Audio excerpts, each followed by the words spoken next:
Era una mañana cualquiera en una ciudad que, a simple vista, parecía tranquila.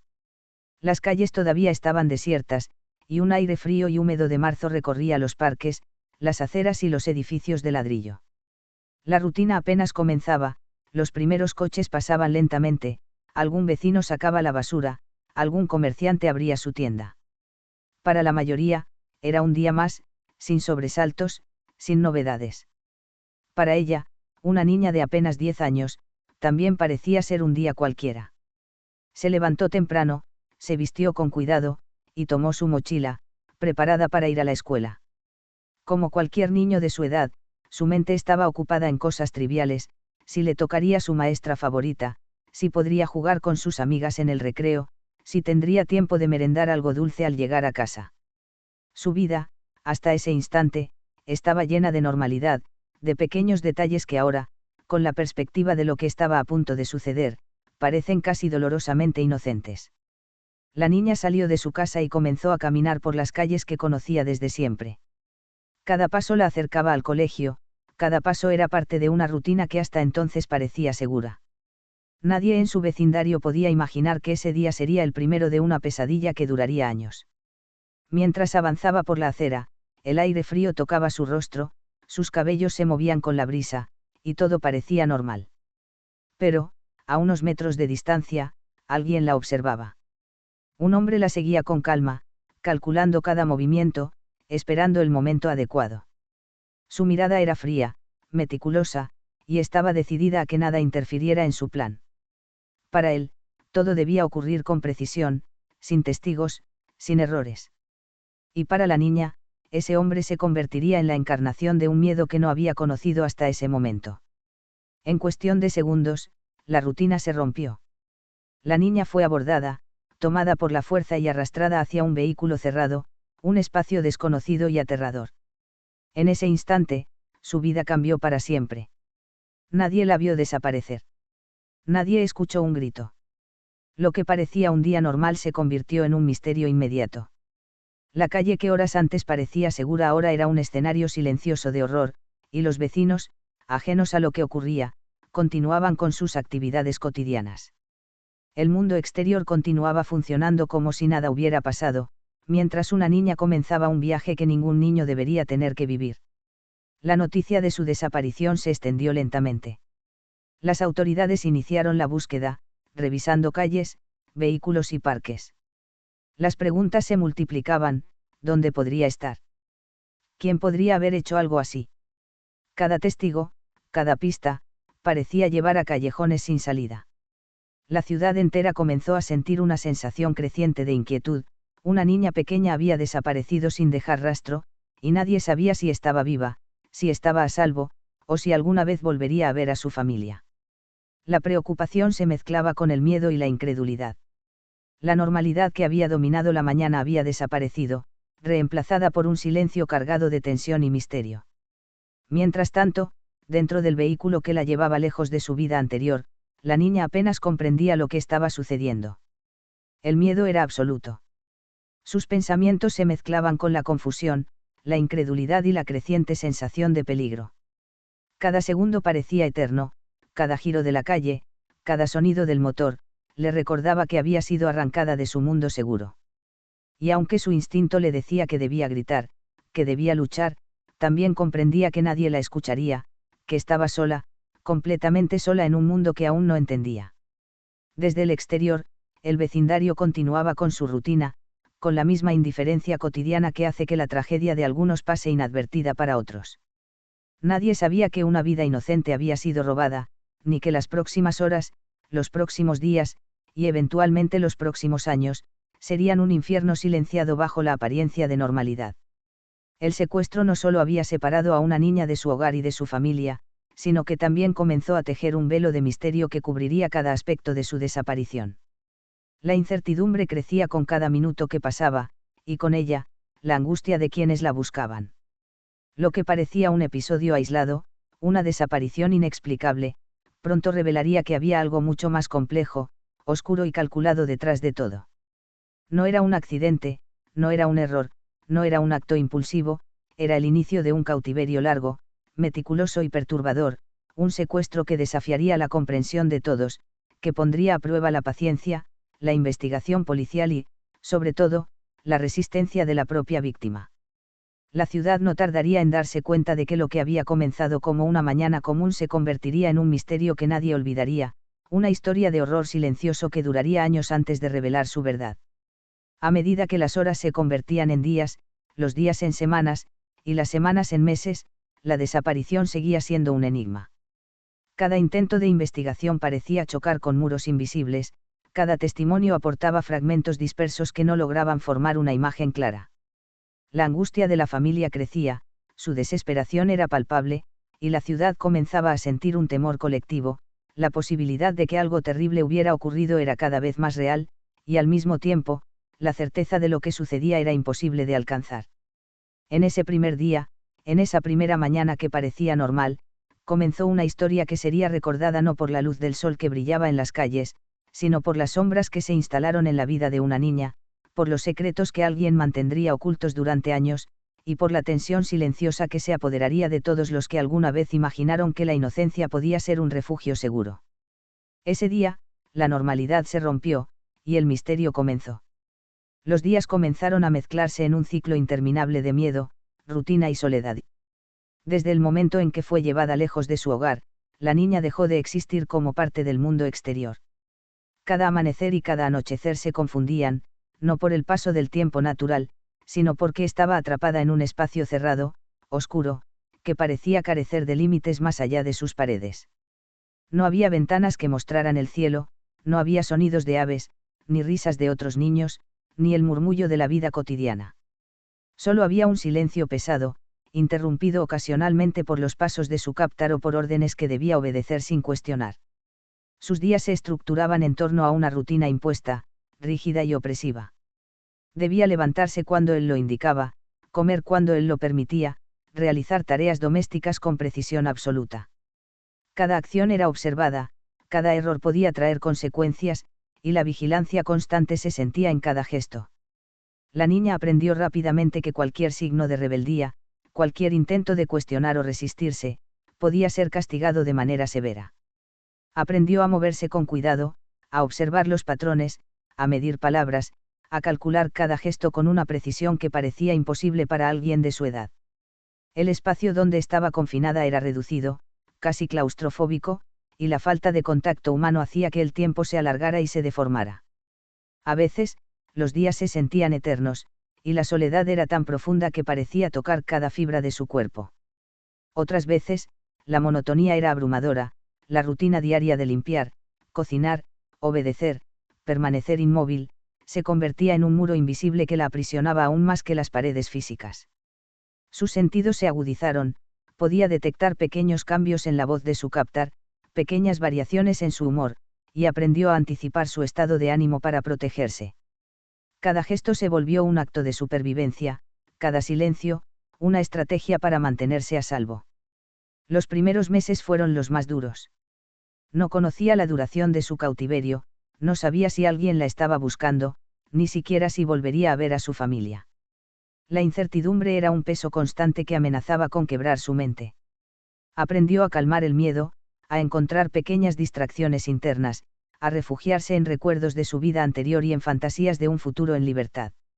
La imaginación se convirtió en un refugio, una manera de mantener viva su identidad, su sentido de sí misma, y de resistir la presión abrumadora de la soledad y el miedo. Con el tiempo, algunas concesiones fueron permitidas. Podía moverse en otras áreas de la casa bajo vigilancia, podía realizar ciertas tareas que le daban una sensación mínima de autonomía. Pero esta libertad relativa no disminuía el control absoluto que su captar ejercía sobre ella.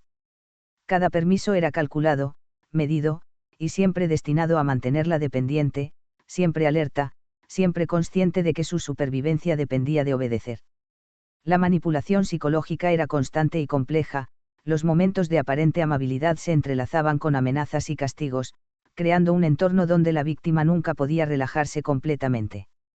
A medida que los días se convertían en semanas, y las semanas en meses, la niña comenzó a desarrollar estrategias para mantener la cordura. Establecía rutinas internas, contaba mentalmente los pasos, observaba patrones, memorizaba detalles de la casa, del jardín, de los objetos que la rodeaban. Cada pequeña acción era un recordatorio de que estaba viva, y que debía resistir. Aprendió a calmar el pánico, a soportar la angustia, a contener el llanto hasta que estuviera a salvo, a encontrar pequeños momentos de control en un mundo donde todo estaba fuera de su alcance. Los años pasaron, y con ellos, la transformación de la niña. La infancia que había conocido se desvaneció, reemplazada por una existencia marcada por la vigilancia constante y la tensión psicológica. Aprendió a leer el comportamiento de su captar con una precisión extraordinaria, a anticipar cada gesto, cada palabra, cada posible amenaza. Su mente se convirtió en un espacio de resistencia, un refugio donde mantenía la esperanza y la voluntad de sobrevivir. No era una simple obediencia, era un acto consciente de supervivencia, una estrategia diaria que le permitió mantenerse viva durante más de 8 años. Durante ese tiempo, cada día era un desafío. Algunos días estaban marcados por tareas domésticas interminables, otros por amenazas y castigos, otros por momentos de aparente tranquilidad que eran tan inquietantes como los peores episodios de violencia. La comida, la higiene, el movimiento, todo estaba regulado por su captar, y cualquier transgresión podía significar dolor o humillación. La víctima aprendió a medir cada paso, a controlar cada emoción, a ocultar sus sentimientos verdaderos, y a encontrar pequeñas formas de mantener su humanidad intacta.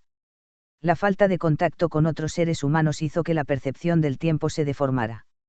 La mente comenzó a aferrarse a recuerdos lejanos, a fragmentos de su vida anterior, a fantasías sobre un mundo exterior que parecía cada vez más distante. Sin embargo, a pesar del aislamiento, la niña nunca perdió del todo la conciencia de sí misma. Cada pensamiento, cada pequeño acto de autonomía, era un recordatorio de que aún existía, de que podía resistir, de que algún día podría escapar. La rutina y la vigilancia se mezclaban con momentos de incertidumbre que mantenían el miedo siempre presente. La combinación de miedo, aburrimiento, obediencia forzada y aislamiento prolongado creó un entorno psicológico extremadamente complejo, donde la víctima debía equilibrar la sumisión con la resistencia interna. Cada instante requería atención y estrategia, cada palabra podía ser una trampa, cada gesto podía desencadenar consecuencias imprevisibles. Su supervivencia dependía de su capacidad de adaptarse, de observar y de esperar pacientemente la oportunidad correcta para actuar. Los años de cautiverio duraron más de 8 años, un periodo que desafía la imaginación. Más de 3000 días de aislamiento, de control absoluto, de tensión constante. La niña, que había sido arrebatada de su hogar siendo apenas una niña, creció en un mundo cerrado, reducido a un espacio mínimo, donde cada segundo era una prueba de resistencia. Su mente, su cuerpo y su voluntad fueron puestos a prueba de manera sistemática, y sin embargo, logró sobrevivir. Cada día que pasaba sin sucumbir al miedo, sin perder la esperanza, era una pequeña victoria en una batalla silenciosa que nadie más podía ver. Durante todo ese tiempo, los detalles de la vida cotidiana, que para cualquiera podrían parecer triviales, se convirtieron en elementos de supervivencia, como moverse por la casa, como realizar tareas sin provocar enojo, como interpretar los estados de ánimo del captar, como encontrar momentos de privacidad mental, como mantener la identidad propia en un entorno que buscaba anularla. La combinación de miedo, ingenio y resiliencia permitió que la víctima permaneciera consciente, alerta y, sobre todo, viva. Cada día era una mezcla de rutina, miedo, observación, aprendizaje y paciencia. Era un ciclo interminable que podía parecer inquebrantable para un observador externo, pero que, en realidad, estaba lleno de pequeñas estrategias de resistencia. La capacidad de adaptarse, de encontrar formas de mantener la mente activa y el espíritu intacto, fue crucial para sobrevivir a un cautiverio que desafiaba no solo la libertad física, sino también la estabilidad psicológica. Después de años de cautiverio, la historia llega a su clímax con un instante de tensión máxima, el momento en que la víctima finalmente encuentra la oportunidad de escapar. Tras más de 8 años, más de 3000 días viviendo bajo la constante vigilancia de su captar, un pequeño descuido cambió el curso de su vida. En un día aparentemente común, mientras realizaba tareas rutinarias en un lugar que había aprendido a conocer al milímetro, el hombre que la había mantenido prisionera se distrajo con una llamada telefónica. Fue el instante que había estado esperando durante años, el momento en que todas sus estrategias de supervivencia mental, todas sus observaciones, Todas sus pequeñas victorias psicológicas, se alinearon en un único acto de coraje, correr hacia la libertad. Aprovechando la distracción, se movió con rapidez, con el corazón latiendo violentamente, con la adrenalina inundando cada fibra de su cuerpo. Cada paso era peligroso, cada instante podía revelar su intento de fuga y condenarla a represalias aún más graves. Saltó cercas, corrió por el jardín y finalmente llamó a la puerta de un vecino. Su voz temblaba, pero era firme, se presentó como la niña que había sido desaparecida años atrás. La policía llegó rápidamente, y lo que parecía imposible se convirtió en realidad, su cautiverio había terminado, y con él, una de las historias de secuestro más largas y perturbadoras de la historia contemporánea. Su captor, el hombre responsable de su encierro, era Wolfgang Picklopil, un técnico de comunicaciones aparentemente común, alguien que podía pasar desapercibido entre la multitud. Durante años había mantenido a su víctima encerrada en un sótano oculto bajo su propia casa, un espacio reducido, insonorizado y cuidadosamente oculto, donde el control era absoluto. Picklopil nunca fue detenido antes del escape, su vida estaba marcada por la obsesión y la planificación meticulosa, y sus acciones reflejaban una mente profundamente perturbada, alguien capaz de sostener el mal durante años sin ser descubierto. Tras la fuga de la víctima, la realidad se volvió demasiado intensa para él, consciente de que su secreto había sido revelado y que enfrentaría la justicia, tomó la decisión de quitarse la vida. Se lanzó frente a un tren, cerrando para siempre el capítulo de su existencia y evitando que la justicia humana pudiera juzgarlo, dejando atrás preguntas sobre su psicología, su motivación y su obsesión enfermiza que probablemente nunca tendrán respuestas completas. La víctima, cuya identidad es Natasha Campus, enfrentó entonces la reconstrucción de su vida. Tras años de aislamiento extremo, de control absoluto y de manipulación psicológica, debía ahora readaptarse al mundo exterior. La experiencia había dejado cicatrices profundas, físicas, psicológicas y emocionales. Sin embargo, también demostró una resiliencia extraordinaria. Natasha tomó control de su propia narrativa, escribiendo un libro en el que relató su experiencia de manera honesta, directa y sin victimismo superficial. A través de estas páginas, el mundo pudo comprender la magnitud de su sufrimiento y, al mismo tiempo, la increíble fuerza que le permitió sobrevivir. La relación que se había desarrollado entre ella y su captor durante los años de cautiverio ha sido objeto de análisis psicológico durante mucho tiempo. Algunos expertos han señalado que ciertos aspectos podrían parecer relacionados con el síndrome de Estocolmo, aunque Natasha misma rechaza esa etiqueta simplista. La dinámica no fue de afecto genuino hacia su captor, sino de adaptación extrema a un entorno peligroso, una estrategia de supervivencia que incluía comprender su comportamiento, anticipar sus acciones y mantener su propia vida bajo control mental. Su resistencia no fue solo física, sino psicológica, la capacidad de mantener su identidad, de conservar la esperanza y de planear su escape fue fundamental para su supervivencia. Durante los años de cautiverio, Natasha desarrolló mecanismos mentales complejos. Aprendió a observar, memorizar, controlar emociones y movimientos, y a encontrar pequeñas formas de independencia dentro de un entorno diseñado para eliminar cualquier sensación de autonomía. Cada día era una lucha silenciosa entre obedecer para sobrevivir y mantener un sentido de identidad que el captor intentaba borrar. Su fuga final no fue un acto impulsivo, sino el resultado de años de observación, paciencia y estrategia psicológica. Tras escapar, su vida se volvió un proceso de recuperación y reconstrucción. Aprender a interactuar nuevamente con el mundo exterior, recuperar la confianza en los demás y enfrentar la atención mediática fueron solo algunos de los desafíos.